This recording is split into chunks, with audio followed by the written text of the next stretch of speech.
Hello बच्चों, class 11th में physical में आपका 5th चैप्टर कंटिन्यू है। पर्यावरण, अर्थ एवं परिभाषा, महत्व। अर्थ, परिभाषा, महत्व means environment, it's mean, definition and importance, जिसका आपने फर्स्ट सेगमेंट पढ़ लिया था बच्चों। आज नेक्स्ट सेगमेंट पूरा करते हैं, शुरू करते हैं। तो पर्यावरण का क्या महत्व देखिए। आज का विघटन हो रहे पर्यावरण को सुधारने तथा उसे विघटन ना होने देने हेतु पर्यावरण शिक्षा ही एकमात्र ऐसी प्रक्रिया है जिससे अत्यंत विश्वास से उपयोग में लाया जा सकता है। आवश्यकता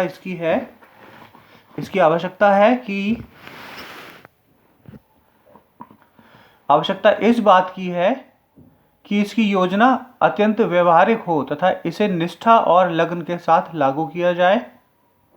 पर्यावरण शिक्षा के महत्व का निम्नलिखित आकलन किया जा सकता है।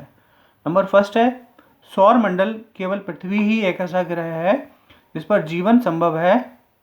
इसे नष्ट होने से बचाना है, उस पर बसने वाले प्राणी मात्र को सुखद जीवन उपलब्ध कराना है, ये हमारा उद्देश्य है। दूसरा उद्देश्य है, जनसंख्या में जिस तीव्रता से वृद्धि हो रही है उससे संपूर्ण पृथ्वी चक्र गड़बड़ा गया है, अतः हमें जनसंख्या वृद्धि को नियंत्रित करना चाहिए और इसके लिए हमें और चीन को, इंडिया और चीन को ही सबसे ज़्यादा ध्यान देने की आवश्यकता है। बाकी और देशों में जनसंख्या का अनुपात क्षेत्रफल के हिसाब से ठीक है, परंतु केवल चीन और भारत में जनसंख्या की दर बहुत तेजी से बढ़ रही, तो हमें ज़्यादा ध्यान देना इस पर।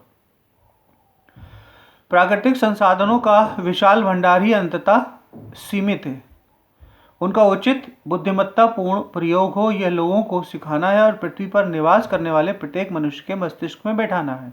नंबर फोर्थ है बच्चों, पेड़ और वनस्पति ही हमारे लिए जीवनदायिनी गैस उत्पन्न कराते हैं और कार्बन डाइऑक्साइड को प्राप्त करते हैं, ऑक्सीजन में बदलते हैं, अतः वायुमंडल में ऑक्सीजन की कमी की मात्रा बनाए रखने तथा कार्बन डाइऑक्साइड की वृद्धि में होने वाले पर्यावरण विकृतियों से अवगत कराने हेतु व्यक्तियों को योग्य तथा ना करने योग्य तर्क समझाना आवश्यक है। नंबर फिफ्थ है बच्चों, औद्योगिक क्रांति। हम विकास नहीं रोक सकते, हम पेड़ों को काटना नहीं रोक सकते, हम फैक्ट्रीज चलाना बंद नहीं कर सकते, फैक्ट्री नई लगाना भी बंद नहीं कर सकते। तो हम क्या कर सकते हैं, हम ये कर सकते हैं उनका सही सदुपयोग हो, और अगर एक पेड़ कटता है तो कम से कम 20 पेड़ लगाएं और उन्हें पालें, उन्हें पोषित करें अच्छी तरह से, जिससे हम कुछ आने वाले 10-20 सालों में हम वापस संतुलित कर पाएंगे अपना पर्यावरण, अगर हम इस दर से पेड़ लगाते हैं तो। औद्योगिक क्रांति तथा वैज्ञानिक उपलब्धियों के फलस्वरूप सुख सुविधाओं के उपकरणों ने चारों ओर विविध प्रकार का प्रदूषण फैलाया है, उसे नियंत्रित करना तथा बचाव के उपाय सुझाने के लिए कार्यक्रम चलाने चाहिए। आजकल प्रत्येक व्यक्ति के लिए पर्यावरण शिक्षा परम आवश्यक है।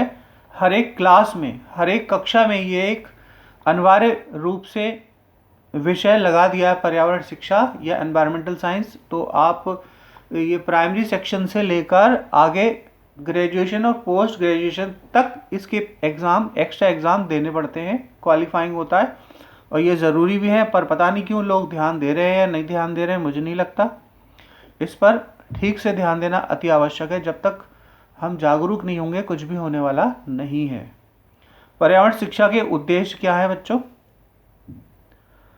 देश में सरकारी तथा गैर सरकारी अनेक शिक्षण संस्थाएं हैं जो पर्यावरण सचेतना को जागृत कर रही हैं। सन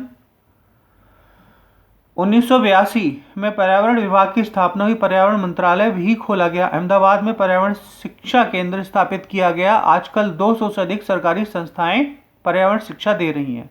यूनेस्को को अंतर्राष्ट्रीय पर्यावरण सम्मेलन, यूनेस्को को अंतर्राष्ट्रीय पर्यावरण सम्मेलन सन 1977 में पर्यावरण शिक्षा के उद्देश्य को प्रतिपादित किया गया, जिसमें सभी स्तरों तथा औपचारिक व अनौपचारिक शिक्षा के उद्देश्यों का विशिष्टीकरण भी किया गया।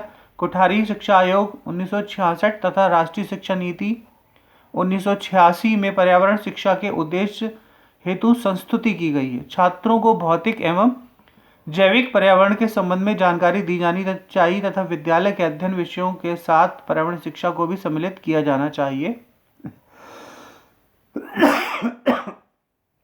यूनेस्को के अंतर्राष्ट्रीय पर्यावरण सम्मेलन तिवलसी 1977 में पर्यावरण शिक्षा को निम्नलिखित उद्देश्य प्रतिपादित किए। वो क्या थे बच्चों?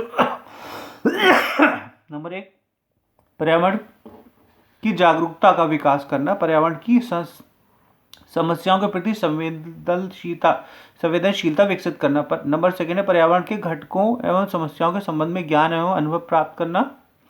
नंबर 3, पर्यावरण की समस्याओं के प्रति प्रतिक्रियाओं का बोध करना तथा पर्यावरण घटकों का पारस्परिक निर्भरता का बोध कराना। नंबर 4 है पर्यावरण की समस्या समाधान हेतु अपेक्षित कौशल तथा कार्य क्षमता का विकास करना। नंबर 5, छात्रों को व्यवहारिक कार्यों हेतु अवसर प्रदान करना। सभी स्तर पर सक्रिय भागीदारी को बढ़ावा देना जिससे समस्या का समाधान किया जा सके। ओके बच्चों, आज की वीडियो में इतना ही। एक बार फिर हम कोरोना के संक्रमण के आसपास हैं। कोरोना का संक्रमण दिनों दिन बढ़ता जा रहा है, तो हमें अपने परिवार की और अपने आप की रक्षा करनी है। कैसे करनी है? सरकार द्वारा बताई गई गाइडलाइनों को अच्छी तरह फॉलो करके हम इससे बच सकते हैं। ओके बच्चों, thank you so much for watching my video.